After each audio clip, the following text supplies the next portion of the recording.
1, 2, 3, 4, 1, 2, 3, 4.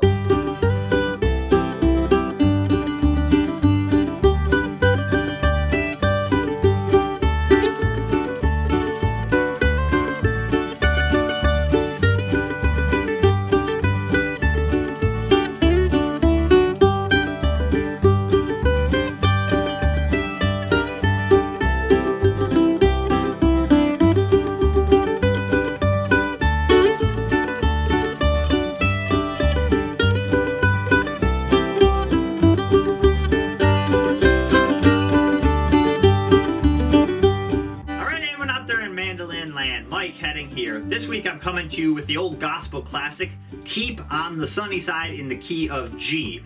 I really love these old gospel tunes, and I think it's a great way to learn how to play a simple melody in a bluegrass mandolin style. These old gospel tunes, like Will the Circle Be Unbroken, Keep on the Sunny Side, Amazing Grace, all the classics, they have such great old simple melodies, and they're really good vehicles for learning how to play a simple melody on the mandolin, but then also how to spice it up, how to add some bluegrass ornaments. We're gonna add some slides, we're gonna add some double stops, we're gonna add some more alternating picking, just kind of the basic things to spice up a basic melody. I'm gonna break down the solo for the verse and the chorus note for note, and then show you a bunch of backup stuff I would do. So how to do 2-finger strumming chords through the whole song, how to do bluegrass chop chords. We'll break that down as well. And if you're watching the preview of this lesson, you can head over to my website, MikeHeddingMusic.com, and grab the full lesson. You'll get access to watch all the videos, and you can download the tabs and the practice tracks. All right, here's Keep on the Sunny Side in the key of G. All right, let's start breaking down this beginner lesson to Keep on the Sunny Side. So we're in the key of G, so that we're gonna start with a break for over the verse part of the song. So let me play the first 8 measures into measure 9, and then we'll start breaking it down. Here we go.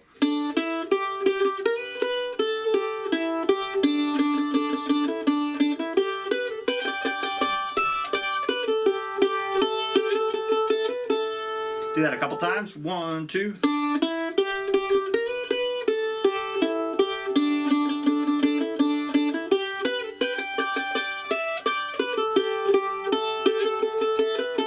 And one time really slow. 1, 2.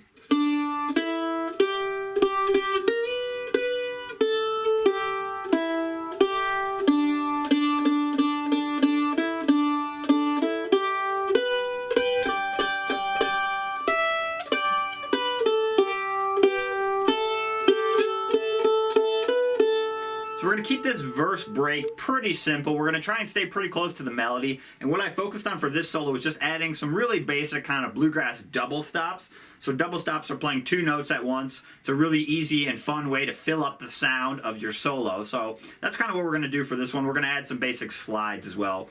But we're really going to focus on kind of playing the melody in a bluegrass style. We're not going to get really fancy with a lot of licks that get way outside of the melody for this one. All right, so measure 1 is just the pickup, and it's pretty simple. We're going to count beats 1 and 2 are going to be rest, 1, 2, and then we're going to play 3, 4, open D string, and then 2nd fret on the D. And we're trying to get up to this 5th fret on the D string. That's our first kind of melody note, or that's where the solo starts. So the first 2 notes are the pickup, and it's kind of there's a dark and a troubled side of life. So that's where we're starting. So that's what we're doing there. So we're going to use all down strokes to start, and I'm going to use my 1st and 3rd finger. So what I recommend too for this, just as a little practice exercise, is try not to do this. See how I'm lifting my 1st finger as I put my 3rd finger down? Try and keep your 1st finger down. It's kind of like your insurance policy. It'll also help you keep in position. So that's what I'd recommend just as a little practice tip. It'll also help you practice stretching your hand out, which is good practice. Okay, so we're going to do that. So we land on that 5th fret, and then we're going to do our first down-up picking. So you'll also see the pick direction below the tab. The staple-looking symbols are downstrokes. The V-looking symbols are upstrokes. This is a great lesson to practice your pick direction. On all the quarter notes, we're going to play all downstrokes, and that'll help us not rush through that part. And then on the 8th notes, we're going to do down-up picking, okay? So we have, and then we do down-up, and then we're going to quick move our 1st finger to the 1st fret of the A string and slide up from 1 to 2, just a quick little grace note, and then play that note again. So we have.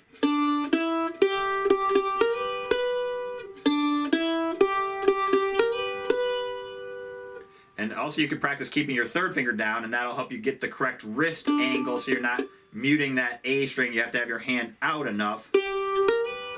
Very fiddle, that's kind of a fiddle inspired line.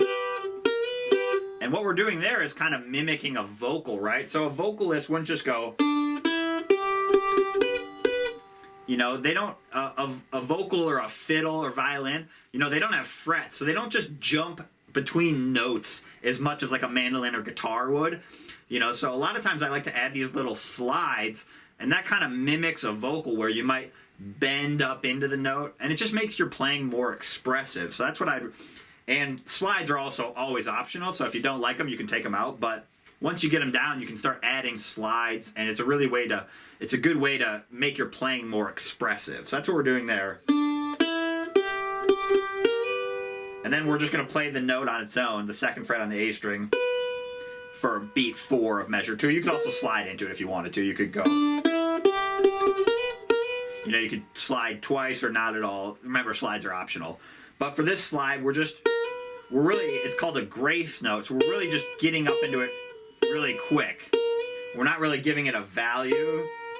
We're just. And then for measure 3, we're going to go back to the open A string, back down to the 5th fret of the D, and then 2, 5, open. So we're really kind of just going between these 5th frets and 2nd frets so far, and I'm using my 1st and 3rd finger. So we have.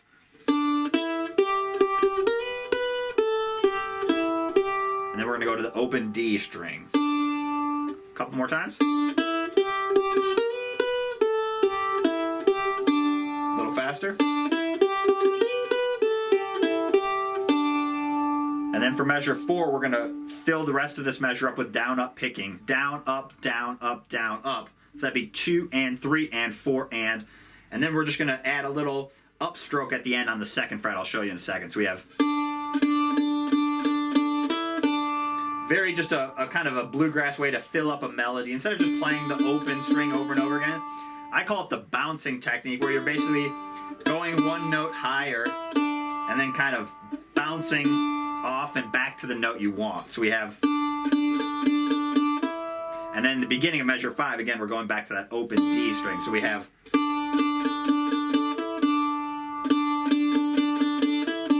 so it's just a little way to spice it up rather than just staying on one note, you know, not that interesting on its own. So we're just filling that up with, again, a little flurry where we just add that 2nd fret for a quick second. So we have,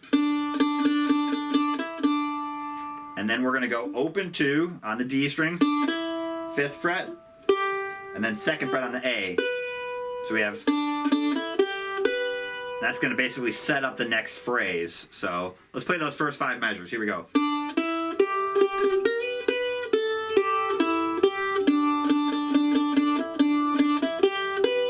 One more time, a little faster.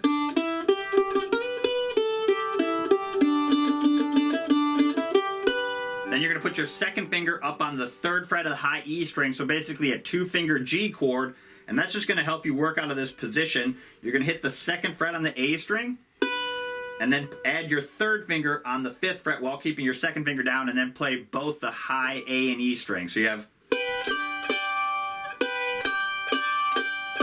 and we're going to do up, down, up, down. So you have 1 and 2 and 3. And then you're going to take your 2nd finger off and play the open high E string. So you have, and the melody is the 5th fret. So if you're having trouble doing that double stop, the 2 notes at the same time, you can just play the 5th fret. So it'd be,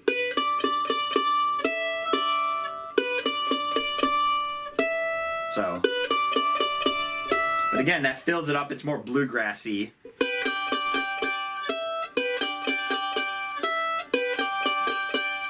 And if you also accidentally or by choice hit both the A and E strings for the first note too, that's totally fine. So you can use this as a C or a G double stop, excuse me. If you move it to the middle strings, you could also use it for a C. And then we're hitting the open high E, like I said. And then put your 2nd finger back down and play that for measure 7. and then 2 open on the A, and then 5th fret twice, and then open A string, and then a 5/7 slide, and then we're going to fill the rest of the measure up with picking, and then that little bouncing thing. So we have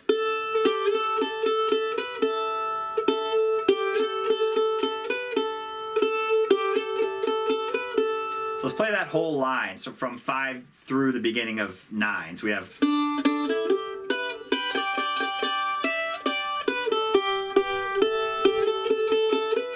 So that's the part of the melody. There's a bright and a sunny side too. So it's kind of like a call and response. So the first call is, and then we fill it up. Now here's the response.